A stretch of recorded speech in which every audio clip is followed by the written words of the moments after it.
Assalamualaikum warahmatullahi wabarakatuh. Selamat datang kepada mahasiswa Universitas Pamulang. Pada kesempatan hari ini kita akan masuk kepada mata kuliah Bahasa Indonesia. Perkenalkan, saya Eti Hayati sebagai dosen pengampu mata kuliah Bahasa Indonesia. Bahasa Indonesia tentunya pernah dipelajari mulai dari tingkat SD, SMP, SMA, dan saat ini kita akan mengulang kembali pada tingkat perguruan tinggi. Upaya pemerintah untuk terus membina bahasa Indonesia yaitu melalui setiap jenjang yang ada di satuan pendidikan. Oleh karena itu, pada tingkat mahasiswa kita akan mengulang kembali pada mata kuliah Bahasa Indonesia. Tentunya kompetensi yang akan dicapai pada setiap jenjang itu berbeda. Nah, kita akan masuk kepada materi pertemuan 1 pada mata kuliah Bahasa Indonesia. Baik, kita akan membahas mengenai menelusuri dan menganalisis model teks akademik. Tujuan pembelajaran pada mata kuliah ini, pertama, memahami kaidah-kaidah dan ciri teks akademik dan gender makro untuk menguak kedudukan dan fungsi bahasa Indonesia sebagai bahasa ilmu pengetahuan. Kedua, membuat rangkuman tentang hakikat dan pentingnya teks akademik dalam gender makro dan proyek pembuatan menulis belajar. Berikutnya, kita akan membahas mengenai materi yang pertama itu adalah membangun teks akademik atau teks ilmiah. Yang kedua adalah jenis-jenis teks ilmiah. Yang ketiga adalah perbedaan teks akademik dan non-akademik. Pertama, kita masuk ke bagaimana membangun teks akademik atau teks ilmiah.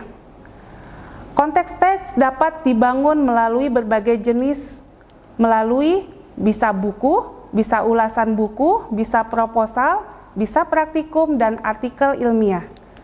Kemudian, bab berikutnya kita masuk ke pada pembahasan jenis-jenis teks akademik. Jenis teks akademik terbagi menjadi gender makro dan gender mikro.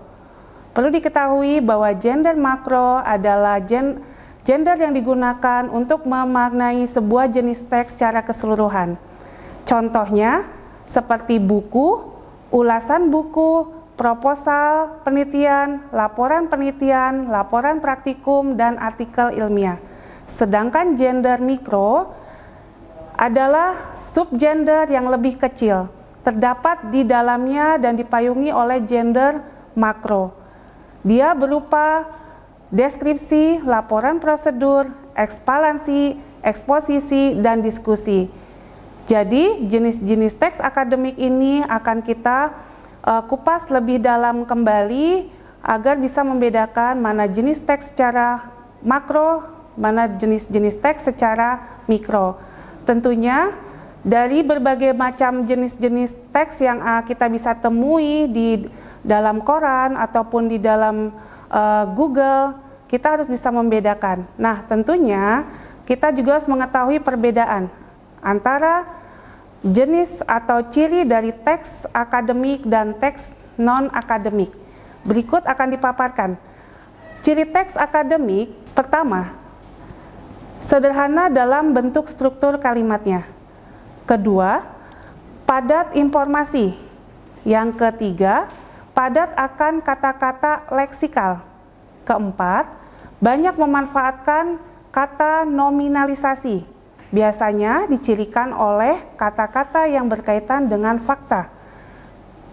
Kelima, banyak memanfaatkan metafora gramatika dan ungkapan yang kongruen. Keenam, banyak memanfaatkan istilah teknis. Ketujuh, bersifat taksonomik dan abstrak. Berikutnya, yang kedelapan, banyak memanfaatkan sistem pengacuan ekspora. Kesembilan, banyak memanfaatkan proses rasional identifikatif untuk membuat definitif atau identifikasi proses atribut untuk membuat deskriptif. Ke-10, bersifat monologis. Ke-11, memanfaatkan bentuk pasif. Ke-12, seharusnya tidak mengandung kalimat minor. Jadi, kecenderungan kalimat teks akademik lebih menggunakan kalimat mayor. Selanjutnya, seharusnya tidak menggunakan kalimat tak gramatikal.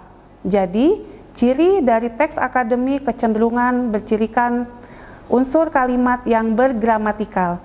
Selanjutnya, yang ke-14, mengandung gender faktual seperti eksposisi dan diskusi.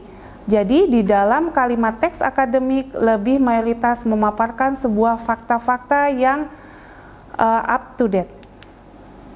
Demikian mengenai materi pada pertemuan satu ini, kita telah telah membahas mengenai teks akademik.